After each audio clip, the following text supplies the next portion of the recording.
Last part में हमने देखा था कि बोलन मैक्स के पास आया था, जहां उसने मैक्स को बताया था कि तुम्हें खुद से कम्पीट करना चाहिए, ना कि किसी और से। तो ये सुन के मैक्स केओस मॉन्स्टर से लड़ने चला गया था, क्योंकि वो स्काई ब्रिज को क्रॉस नहीं कर पा रहा था और उसे लेवल 1 क्रॉस करने का कोई रास्ता भी नहीं मिल रहा था।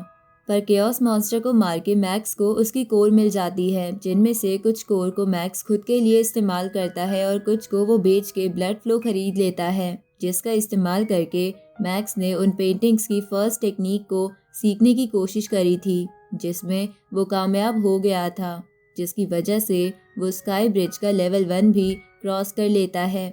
लेकिन इससे फैंटम जेलस बहुत ज़्यादा गुस्से में था और उसने मैक्स को सबसे पहले लेवल 2 क्रॉस करने का चैलेंज दिया था, पर मैक्स उसे इग्नोर करके अपनी ट्रेनिंग के लिए बैठ गया था।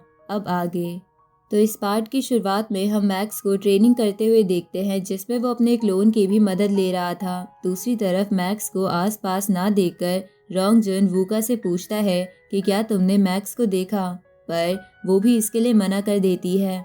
आगे फैंटम जेलस रोंगजुन और बोलन के साथ साथ स्काई ब्रिज का सेकेंड लेवल क्रॉस कर लेता है और वूका से कहता है कि मैक्स से पहले मैं सेकेंड लेवल क्रॉस कर लूँगा, मैंने उसे चैलेंज करा था, पर वो तो पता नहीं मुझसे डर के कहाँ भाग गया है।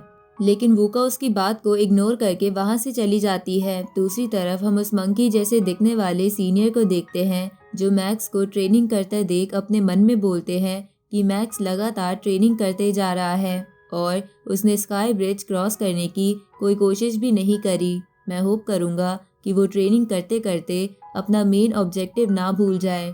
इधर मैक्स ट्रेनिंग करते करते हमें बताता है कि उसे ऐसा लग रहा है कि वो ट्रेनिंग में एक ऐसे गोल को अचीव करने की कोशिश कर रहा है जो उसे दिख भी नहीं रहा है। ऊपर से इतने लंबे समय से ट्रेनिंग करने की वजह से उसके आसपास के लोग स्काई ब्रिज के लेवल पर आगे निकलते जा रहे हैं, पर वो बस ट्रेनिंग कर रहा है।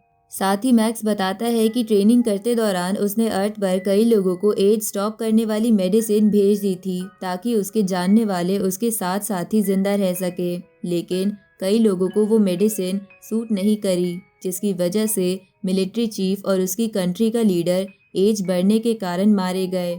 ऊपर से उसके दोनों बच्चे भी अब बड़े हो गए हैं, जिनका नाम लुओ पेंग और लुओ हाय है, जहां लुओ पेंग ने एक लड़की से शादी भी कर ली है और थोड़े ही साल बाद उनका बेबी भी हो गया था। पर मैक्स समय समय पर अपनी फैमिली वालों को एज रोकने वाली मेडिसिन भिजवाता रहता था, ताकि उसकी फैमिली को कुछ ना हो। साथ ही मास्टर होंग भी अपने तीनों गार्ड्स को वो मेडिसिन भिजवाते थे, ताकि वो भी उनके साथ लंबी जिंदगी जी सके। अब ये सब याद आने पर मैक्स सोचता है कि इस दौरान मैं ट्रेनिंग कर रहा हूँ और दूसरी तरफ मेरी फैमिली वाले अलग अलग मूवमेंट जी रहे हैं। अब कुछ और साल बीत जाते हैं, जहां अब ईयर 2084 आ गया था, जिस ईयर में मास्टर ली शेंग ने मैक्स के भाई के साथ मिलकर इंसेक्ट क्लैन के नेस्ट के लिए एक डिफेंस प्लान बनाना शुरू कर दिया था। इसके बाद कुछ और साल बीत जाते हैं, जहां ईयर 2086 में अर्थ ने अपनी टेरिटरी एक्सपेंड करना शुरू कर दिया था, जिसकी वजह से अर्थ पर अब जितने भी मॉन्स्टर्स थे उन्हें वॉरियर्स ने एक एक कर मारना शुरू कर दिया था और मॉन्स्टर्स का वो एरिया वॉरियर्स का ट्रेनिंग ग्राउंड बन गया था। और कुछ वॉरियर्स तो स्पेस में चले गए थे ताकि वो नई अपॉर्चुनिटीज ढूंढ सके, जिनमें से मैक्स के कुछ दोस्त भी थे। और ईयर 2089 में मैक्स के बेटे ने अपनी मॉम के साथ उसकी कंपनी संभालना भी शुरू कर दिया था। लेकिन मैक्स का दूसरा बेटा लुओ हाय मैक्स की तरह था, जो स्पेस में ट्रैवल करके बुरे लोगों को पीट रहा था, जो लोगों को स्लेव बनाते हैं। इसके बाद ईयर 2091 आता है, जहां अब अर्थ के एलाइट कैंप में ऐसी ट्रेनिंग शुरू कर दी थी कि उसमें से निकलने वाला हर सोल्जर कम से कम स्टार लेवल पर हो।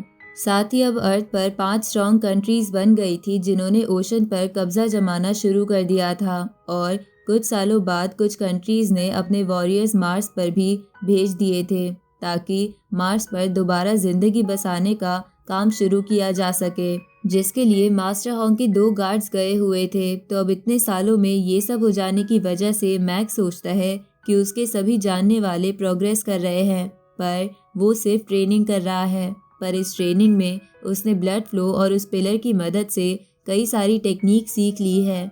साथ ही वो कल्टीवेशन में भी आगे बढ़ गया है। जिसकी वजह से अब वो पहले से काफ़ी ताकतवर हो गया है। इसलिए मैक्स अब अपनी ट्रेनिंग बंद करके मेडिटेशन से उठ जाता है और उसे पता चलता है कि अर्थ पर 30 साल बीत चुके हैं और वहाँ पर ईयर 2105 चल रहा है, लेकिन जहाँ वो ट्रेनिंग कर रहा है वहाँ बस 10 साल बीते हैं। इसके बाद मैक्स अपनी जगह से उठ के स्काई ब्रिज पर जाने लगता है, जहाँ उसे वूका मिलती है, जो मैक्स से कहती है कि तुम इतने सालों से एकांत में ट्रेनिंग कर रहे थे, इसकी वजह से जेलिस ने सेकंड लेवल भी पार कर लिया है और इसी वजह से कुछ लोग तुम्हारी एबिलिटी पर डाउट करने लग गए हैं कि तुम डर के मारे भाग गए। इस पे मैक्स वूका से पूछता है कि क्या तुम भी मेरी एबिलिटी पर डाउट करती हो। ये सुन के वूका कहती है कि मैं तुम पर डाउट नहीं करती, क्योंकि जिसके सर पर उसके क्लैन की जिम्मेवारी हो वो कभी हार नहीं मान सकता। जैसे कि मैं भी सिर्फ अपने क्लैन के लिए मेहनत कर रही हूँ, क्योंकि मेरे फादर तो मुझे रॉयल एथिक्स सीखने को कहते हैं, पर मुझे पता है मेरे फ्यूचर के लिए क्या सही है। ये सुन के मैक्स वूका से कहता है कि मैं कितना ताकतवर हूँ वो सबको जल्दी पता चल जाएगा।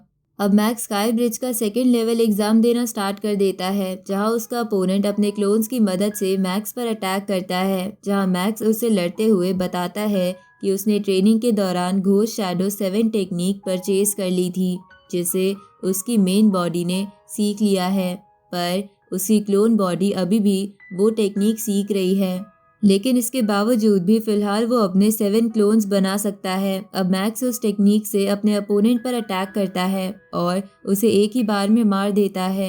दूसरी तरफ हम एक असिस्टेंट को देखते हैं जो उस मंकी जैसे दिखने वाले सीनियर के पास जाती है और उससे कहती है कि जो नए कल्टीवेटर्स आए हैं उनमें बोलन और रोंग जुन सबसे आगे चल रहे हैं। इस पे वो मंकी सीनियर कहता है कि ये सब छोड़ो, चलो फिलहाल हम साथ में बैठकर ड्रिंक करते हैं। इस पे वो असिस्टेंट कहती है कि मुझे किसी और काम के लिए भी जाना है, अगर मैं यहाँ ड्रिंक करने बैठ गई तो सारा समय यही बीत जाएगा।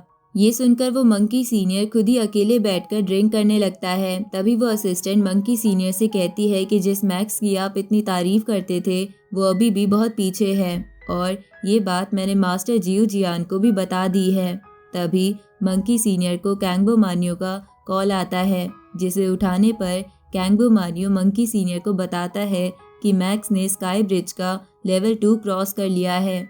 इस पे मंकी सीनियर उस असिस्टेंट से कहता है कि देखा, मेरा फेवरेट स्टूडेंट वीक नहीं है जैसा कि तुम उसके बारे में बता रही हो। इस पे असिस्टेंट कहती है कि भले ही उसने सेकंड लेवल पार कर लिया है, पर बाकी कल्टीवेटर्स के मुकाबले उसकी प्रोग्रेस अभी भी बहुत साल पीछे है, इसलिए वो तारीफ के काबिल नहीं है। उसी वक्त कैंगबो मानियो कहता है कि मेरे ओपिनियन में मैक्स ने जो लेवल 2 पार करने के लिए मेथड और अपोनेंट चुना है वो काबिले तारीफ है। इस पे वो असिस्टेंट कहती है कि इसमें तारीफ करने वाली क्या बात है। ये सुन के मंकी सीनियर कहता है कि मैक्स एक स्पिरिचुअल मास्टर है जो कि लॉन्ग रेंज अटैक करने में माहिर होते हैं, लेकिन इसके बावजूद भी उसने लेवल 2 क्लोज फाइट करके पार करा है, तो क्या ये उसे दूसरे कल्टीवेटर से अलग नहीं बनाता। तभी कैंगबो मानियो मंकी सीनियर को बताता है कि मैक्स इस वक्त स्काई ब्रिज का लेवल 3 का एग्जाम देने के लिए अपने अपोनेंट को चुन रहा है, जो कि बहुत ही अमेजिंग है, क्योंकि सिर्फ बोलन ही फर्स्ट और सेकेंड लेवल एक साथ पार कर पाया था। ये सुन के वो असिस्टेंट कहती है कि मैक्स के प्रीवियस रिकॉर्ड को देखकर उसके थर्ड लेवल को क्रॉस करने के चांसेस बहुत कम हैं। इस पे मंकी सीनियर कहता है कि अगर उसने थर्ड लेवल क्रॉस कर लिया तो ये हिस्ट्री में पहली बार होगा, क्योंकि किसी ने भी आज तक सेकेंड और थर्ड लेवल एक साथ क्रॉस नहीं करा है। इस तरफ मैक्स के सेकेंड लेवल का एग्जाम देने वाली बात सब जगह फैल गई थी और सभी कल्टीवेटर्स इस वक्त मैक्स के थर्ड लेवल के एग्जाम को ही देख रहे थे। साथ ही इस बात से वूका बहुत ज़्यादा खुश थी, इसलिए वो रोंग जुन को कहती है कि लगता है 10 साल मैक्स ने सीक्रेटली बहुत मेहनत करी है, लेकिन मैंने सीनियर कैंगबो मानियो से सुना है कि एक मंकी जैसे दिखने वाले सीनियर को छोड़ के कोई भी मैक्स की ट्रेनिंग को सीरियस नहीं ले रहा था। लगता है उस मंकी जैसे दिखने वाले सीनियर को मैक्स से काफ़ी एक्सपेक्टेशंस हैं। इधर लॉन्ग यून भी मैक्स को ये एग्ज़ाम देता देख कहता है कि मैक्स 10 साल से गायब था और अब अचानक से लेवल 3 का एग्ज़ाम दे रहा है। ये सुन के उसके पास बैठा फैंटम जेलिस बोलता है कि मैक्स बहुत समय से लेवल 1 पर था, इसलिए मुझे नहीं लगता कि वो लेवल 3 पार कर पाएगा। इधर हम मैक्स को देखते हैं जो अपने अपोनेंट के सामने आ गया था, जहां उसका अपोनेंट गॉडली आर्मामेंट की स्वॉर्ड को नए तरीके से बाहर निकालता है, जिसे देखकर मैक्स कहता है कि इसकी स्वॉर्ड टेक्निक फर्स्ट लेवल वाले अपोनेंट से बहुत आगे है, पर इस टेक्निक को मैं मास्टर कर चुका हूँ। अब मैक्स उससे भी अमेजिंग तरीके से अपनी स्वॉर्ड बाहर निकालता है। तभी उसका अपोनेंट मैक्स पर अपनी स्वॉर्ड से वार करता है, तो मैक्स भी आगे की ओर जाता है। इधर सभी कल्टीवेटर्स मैक्स के रिजल्ट का वेट कर रहे थे, जहां फैंटम जेलिस तो मन में सोच रहा था कि अगर मैक्स ने लेवल 3 पार कर लिया तो वो बोलन के बराबर आ जाएगा, जो बिल्कुल भी नहीं हो सकता। तभी रिजल्ट आता है कि मैक्स ने लेवल 3 पार कर लिया है। ये देखकर फैंटम जेलिस के पैरों से ज़मीन खिसक जाती है, लेकिन बाकी कल्टीवेटर्स मैक्स को चीयर करने लगते हैं। इधर बोलन भी मैक्स की ये एबिलिटी देखकर बहुत ज़्यादा इम्प्रेस हो गया था। दूसरी तरफ रोंग जन भी सोचता है कि इतने सालों से मुझे एक एम्परर ट्रेनिंग दे रहा था और मुझे लग रहा था कि बोलन ही मेरा कंपटीशन है, लेकिन मैंने कभी नहीं सोचा था कि मैक्स धीरे धीरे मुझसे आगे निकल जाएगा। ये मेरे लिए एक स्ट्रिक्ट वार्निंग है। दूसरी तरफ कैंगबो मानियो मैक्स को कॉन्ग्रेचुलेट करता है। इधर मंकी सीनियर ये देखकर हंस रहा था, क्योंकि जो उसके दोस्त मैक्स की बात भी नहीं करना चाहते थे, वो उससे अब बार बार मैक्स के बारे में पूछने के लिए मेल कर रहे थे। साथ ही उसने उस असिस्टेंट को भी गलत साबित कर दिया था, इसलिए वो बोलती है कि अब की बार मेरी प्रेडिक्शन गलत हो गई।